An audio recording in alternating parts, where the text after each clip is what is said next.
Bismillahirrahmanirrahim. Assalamualaikum warahmatullahi wabarakatuh.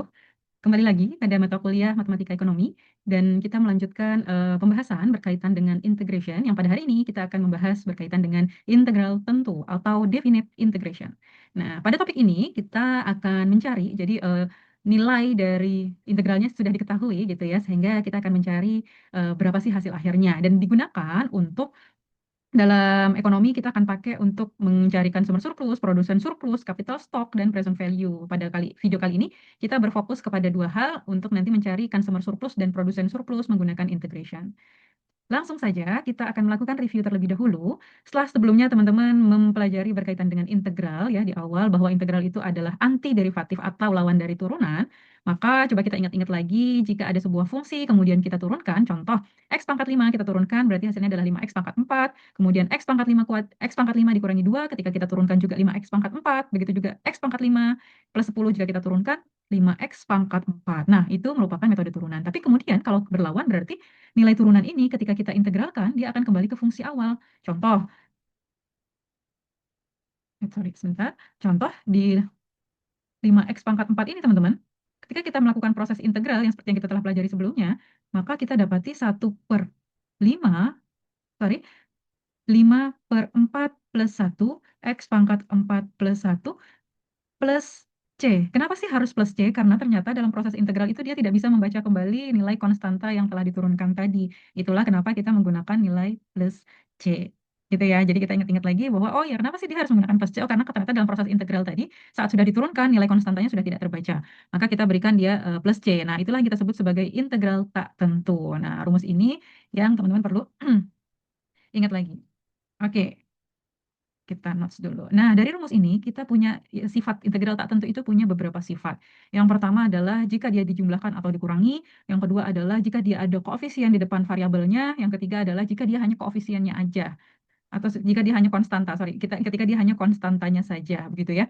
Maka kita coba lihat ya, jika dia ternyata ada penjumlahan atau pengurangan, maka apa yang sih yang kita bisa lakukan? Yaitu adalah sifat yang pertama, satu per satu yang kita integralkan terlebih dahulu. Berarti akan ada dua yang diintegralkan. Berarti kita coba 1, 4 plus 1. Kita masukin rumus integral ya. 4 plus 1, kemudian ditambah. Ini 1, 6 plus 1, X, 6 plus 1. Jangan lupa plus C, konstan.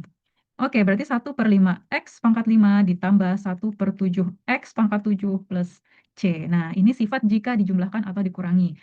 Plus atau minus, maka carinya satu-satu gitu ya. Nah, carinya adalah 1/1. Ini satu dulu, kemudian yang keduanya. Plus C. Oke, kemudian perlu nggak dijumlahin? Nggak usah, udah gini aja cukup. Nah, kemudian jika ada konstanta yang terletak sebelum variabel gitu ya, ada nilai, ada angka sebelum variabel itu, maka kita melakukan apa nih di sini? Yaitu kita bisa keluarkan dia dulu. Jadi 4-nya ditaruh di luar, kemudian yang diintegralkan adalah X pangkat 3 dx. Boleh seperti ini. Atau bisa juga teman, nah kemudian setelah seperti ini teman-teman cari ya, berarti 4 dikali 1/4 X pangkat 4 dx, X pangkat 4 plus C. Berarti 4/4 X pangkat 4 plus C. Atau sama dengan X pangkat 4 plus C. Boleh. Boleh juga teman-teman langsung juga sih bisa ya, bahwa kayak gini aja. Berarti bisa juga tidak dikeluarin, berarti langsung aja dikali dengan 1/n plus 1. Berarti 1/4, 4-nya di sini, kemudian X, 3 tambah 1, 4, plus C. Sama nggak? Sama aja ya. Nah, sama ya. Coret tinggal X pangkat 4 plus C. Sama. Nah, kemudian di sini ada, jika hanya konstanta saja, dia tidak ada variabelnya setelahnya, maka teman-teman tinggal langsung taruh aja variabelnya gitu. Misalnya dia adalah dx berarti konstanta dikali X gitu ya. Contoh, jadi misalnya di sini berarti apa dulu nih? Yang ini dulu, yaitu berarti 1/4 plus 1 kali 2X pangkat 4 plus 1. Ini ada 1, diapain? Langsung aja 1X plus C. Atau kita bisa juga tulis 1/5. Sorry, ini 1/5 kali 2 berarti sama dengan 2/5 X pangkat 5 ditambah X plus C. Nah, kita pembuktian 5 coret-coret jadi X pangkat 4 plus 1. Gitu ya. Jadi kalau kemarin kita sempat juga diskusi di kelas bahwasannya bisa juga ya kita asumsikan bahwa misalnya di situ adalah angka 1, 1 itu sebetulnya 1x pangkat 0 karena x pangkat 0 sama dengan 1. Jadi kalau kita akan integralkan maka sama dengan 1/0 plus 1 x 0 plus 1. Jadinya adalah x gitu ya. Nah, jadi sebetulnya kalau ada konstanta saja langsung taruh variabel di belakangnya jika itu integral. Oke, sudah kita review, maka kita akan masuk kepada integral tentu atau definite integration. Definite integration bentuknya adalah seperti ini. Ini maksudnya adalah apa? Jadi ini integral dari A sampai B dari fungsi X dx. Jadi akan diketahui sebuah batas, ini namanya batas atas dan ini namanya batas bawah. Akhirnya nanti sudah ketemu angka atau maka kita sebut sebagai definite integration, integral yang tentu. Jadi angkanya sudah akan diketahui. Oke, langsung saja rumusnya apa sih? Rumusnya adalah ini. Ini batas atasnya, ini batas bawahnya, ini batas atasnya, kemudian hasil integralnya di fungsi dari B dikurangi fungsi dari A. Sudah tidak ada fungsi konstanta lagi, sudah tidak ada plus C lagi, sudah tidak ada karena sudah ada batas atas dan batas bawah. Apa sih sifatnya, teman-teman? Jadi ini sifat ini sebetulnya agar mempermudah ya nanti dalam proses hitung. Biasanya sih ini digunakan jika lomba-lomba kali ya, biar cepat gitu ya, atau buat misalnya lagi tes apa gitu ya, yang memerlukan kecepatan waktu, maka ketika nanti ketemu misalnya ya, batas atas dan batas bawahnya itu sama, otomatis hasilnya 0. Asumsinya adalah nanti angka di sini dikurangi angka yang di sini sama pasti akan 0 ya. Angka yang sama dikurangi angka yang sama pasti akan 0. Kita coba ya. Kita akan coba sama dengan langsung cepat ya mungkin ya. Yaitu adalah di situ berarti 2 per 4 X pangkat 4 gitu ya. Kemudian di sininya 1 dan di sininya 2. Berarti FB min FA-nya berapa nih? 2 per 4 atau setengah ya. Setengah dikalikan di sini adalah 2 pangkat 4. Kemudian dikurangi gitu ya. Dikurangi, sorry, sorry, sorry. Ini angkanya sama ya. Sorry, sorry, sorry. Kita akan coba, misalnya kita mau mencari terlebih dahulu yang fungsi nomor 1 dengan rumus FA min FB. Apa yang kita lakukan? Kita integralkan dulu, berarti kita dapat 2 per 4 X pangkat 4, kemudian di sininya 2, dan di sininya 1. Habis itu ngapain lagi? 1 per 2, X-nya adalah berapa dulu? FB berarti FB min FA, kita taruh 1 dulu, gitu ya. Kita taruh 1, kemudian pangkat 4 dikurangi berapa di sini? FB min FA, FA-nya adalah 2. Berarti kita masukin di sini adalah 1 per 2, 2 dikali pangkat 4. Berapa hasilnya? 4 kali 1 per 2 setengah, dikurangi 2 kali 2 4, 4 kali 2 8, 8 kali 2 16, coret-coret 8. Nah, maka hasilnya akan negatif 7 setengah. Oke, kita hapus dulu ya. Nah, kemudian jika ternyata angkanya ini sama nih teman-teman, 2 dan 2, kemudian dari fungsi ini gitu ya. Nah, otomatis apa yang akan terjadi? Kita langsung pakai rumus yang udah kita ketahui di atas ya. Kita pindahin dulu, kita kecilin. Oke, kita langsung pakai yang tadi kita udah integralkan. Kita dapat berarti di situ adalah setengah ya. Setengah, kemudian di sininya berarti dikali 2 pangkat 4, 2 pangkat 2, 2 pangkat 4, kemudian dikurangi setengah 2 pangkat 4 juga. Hasilnya adalah pasti 0, sama ya, sifat dasar yang pertama. Kalau batas atas dan batas bawahnya sama, hasilnya adalah 0. Kemudian yang kedua, jika ini adalah nah, yang sifat yang kedua adalah jika batas atas dan batas bawahnya kita cari hasilnya, kemudian kita tukar gitu ya, kita tukar batas atas dan batas bawahnya, pasti dia akan hasilnya adalah minus gitu ya. Misalnya ada sebuah hasil tadi yang kita cari di atas gitu ya.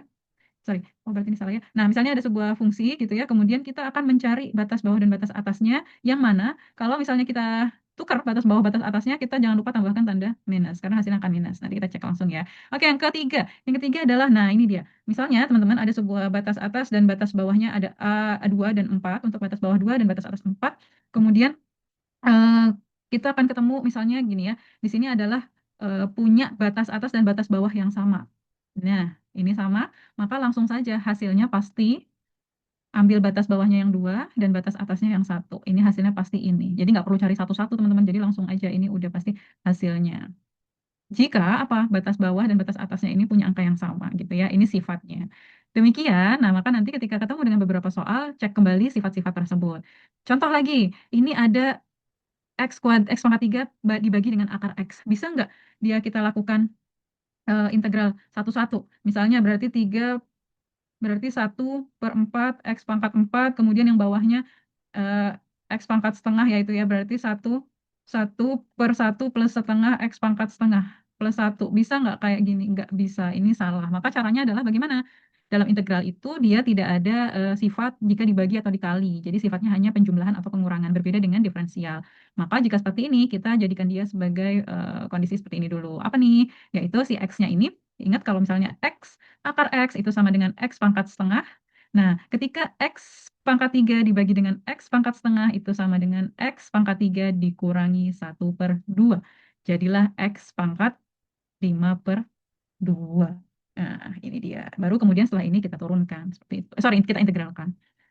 Begitu juga sama yang ini ya teman-teman. Jadi ketika ini bisa nggak dia dikali di ini cari, kemudian yang ini dicari tidak bisa. Bagaimana caranya dikalikan terlebih dahulu? Berarti integral dari apa? 2x kali dengan x kuadrat 1 tambah 3. Dari mana sih? Ini kan pangkat 1. Ini kan 2 gitu ya. Ditambah 2x kali 2 4x dx. Nah, jadi integral dari 2 pangkat 4 ditambah 4x dx. Nah, inilah yang kita sebut sebagai sifat dari integral, bahwa dia tidak bisa kita langsung cari satu-satu jika dia perkalian gitu. Maka kita perlu melakukan penguraian. Yang mana sih? Oh, ini dia. Nah, ini dia. Kita buat seperti ini dulu. Kita kalikan. Kita kalikan dengan yang di dalamnya juga. Dikali, dikali. Kemudian hasil inilah yang kan kita integral. Jeng, jeng. Nah, jadi itulah sifat dari integral. Tapi namun nanti ada lagi sih sebetulnya jika dia ternyata emang nggak bisa banget dicari, maka nanti akan ada namanya integral substitusi dan model-model integral lainnya gitulah. Oke, nah kira-kira dari definite integration ini akan kita gunakan untuk apa sih gitu ya teman-teman? Maka aplikasinya adalah kita langsung kepada ini. Saya akan kenalkan sedikit tentang aplikasi dari definite integration. Teman-teman bisa lihat nggak ini gambar ini? Nah, oke. Di situ ada fungsi yaitu y sama dengan x pangkat 2. X pangkat 2 ini bukan linear. Dia non-linear. Kenapa non-linear? Karena dia ada pangkat. Sehingga jika kita akan cari dia gitu ya, kita mau hitung aja luas wilayah ini, pasti agak membingungkan teman-teman karena dia bentuknya tidak lurus, dia bentuknya melengkung begitu ya. Maka kita perlu bantuan integral. Contoh ya, misalnya kita taruh dulu deh di sini. Ini batas atas batas bawahnya berapa nih? Oke, kita lihat ya, y. Katanya x-nya y sama dengan x kuadrat. Di sini ada titik 1. Berarti x-nya 1. Y ketika x-nya 1 kuadrat sama dengan 1. Kita lihat. Iya, 1 di sini ya. Kemudian y sama dengan x kuadrat. Ketika x kuadratnya adalah 2, y sama dengan 4. Kita lihat. Iya, 4. Maka kita tariklah garisnya ini. Nah, integral itu mau ngapain teman-teman? Dia mau melihat luas wilayah yang berwarna biru. Bagaimana caranya? Nah, kita ingat kembali kepada rumus integral kita. Apa rumus integral kita? Integral, batas bawahnya berarti adalah 1, batas atasnya adalah 2, gitu ya. Kemudian di situ fungsinya adalah x kuadrat dx. Oke, maka gimana cara carinya? Untuk kita mencari wilayah yang warna biru, gitu ya. Untuk mencari wilayah yang warna biru, maka kita akan melakukan. Iya, betul. Berarti di sini adalah 1/2+1, x2+1. Kemudian jangan lupa di sininya adalah 1 dan di sininya adalah 2. Betul. Oke, kemudian akhirnya kita akan melakukan, iya, 1/3, x pangkat 3, 1 dan 2. Kemudian kita masukin deh ke dalam 1/3, FB min FA atau FA min FB. Kita coba lihat. Nah, FB min FA. Jadi yang atas dulu, yaitu berarti 2 pangkat 3 dikurang 1/3, 2 pangkat, sorry kok 2, 1 pangkat 3. Nah, berapa hasilnya? 2 kali 2, 4, 4 kali 2, 8, 8/3 dikurangi 1/3 sama dengan 7/3. Nah, wilayah ini senilai 7/3. Bisa nggak sih dicari menggunakan rumus, dulu kan kita mengetahui pakai misalnya rumus trapesium, rumus segitiga, rumus segi empat gitu ya. Bisa jika dia fungsinya linear. Tapi karena ini fungsinya non-linear dan melengkung gitu ya, maka integral ini adalah cara paling mudah untuk mencari luas wilayah tersebut. Kita contohkan lagi ya, teman-teman. Bisa dilihat di sini ada figur ke 6.4. Ini bentuknya apa? Oke, persegi panjang. Kita bisa nggak carinya? Bisa. Panjang kali lebar gitu ya. Berarti di sini berapa?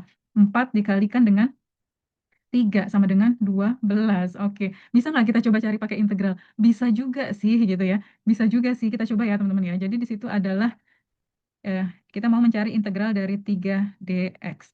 Apa batas bawahnya berapa sih? Di situ batas bawahnya 2 dan juga di atasnya adalah 6 gitu ya. Batas atasnya adalah 6 dari 3 dx. Nah, kita coba integral dari 3 adalah ya 3x. Kemudian di sininya 2, di sininya 6. Berarti kita masukin deh FB min FA. Berarti berapa? 3 x-nya berapa dulu? 6 dikurangi 3 dikali 2 berapa? 18 dikurangi 6 sama dengan 12. Sama nggak? Sama. Nah, jika bentuknya linear, atau misalnya jika bentuknya adalah memang segitiga, kemudian persegi panjang, itu bisa. Tapi jika bentuknya non-linear, seperti ini, maka kita perlu menggunakan integral. Jadi integral itu mau ngapain? Ternyata mencari sebuah luas wilayah, gitu ya. Nah, ini satu lagi terakhir. Ini juga sama. Wilayah ini bisa kita cari dengan rumus trapesium. Bisa? Bisa. Nah, bagaimana rumus trapesium? Jumlah sisi sejajar gitu ya, jumlah sisi sejajar kali tinggi kemudian dibagi dengan 2. Contohnya berarti jumlah sisi sejajar, mana sisi sejajarnya? Ini dan ini gitu ya. Berapa tuh?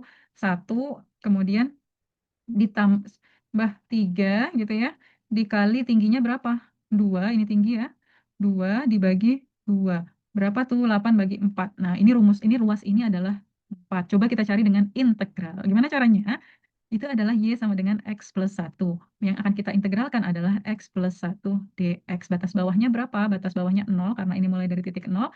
Batas atasnya adalah 2. Kita coba, berarti di sini langsung cepat aja ya. 1 per 2 X kuadrat plus X. Kemudian di sini 2, di sini 0. Berarti 1 per 2 di sininya adalah 2 kali 2 ditambah 2.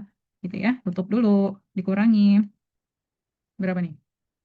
1/2 dikali 0 pangkat 2 ditambah 0. Hasilnya adalah 4 bagi 2, 2 tambah 2, 4. Dikurangi 0. Hasilnya adalah 4. Sama tidak? Sama. Nah, ini pembuktiannya. Demikian teman-teman. Maka setelah ini kita akan mencari wilayah dari surplus konsumen dan surplus produsen. Sudah ada video selanjutnya, boleh silakan disimak. Terima kasih. Assalamualaikum warahmatullahi wabarakatuh.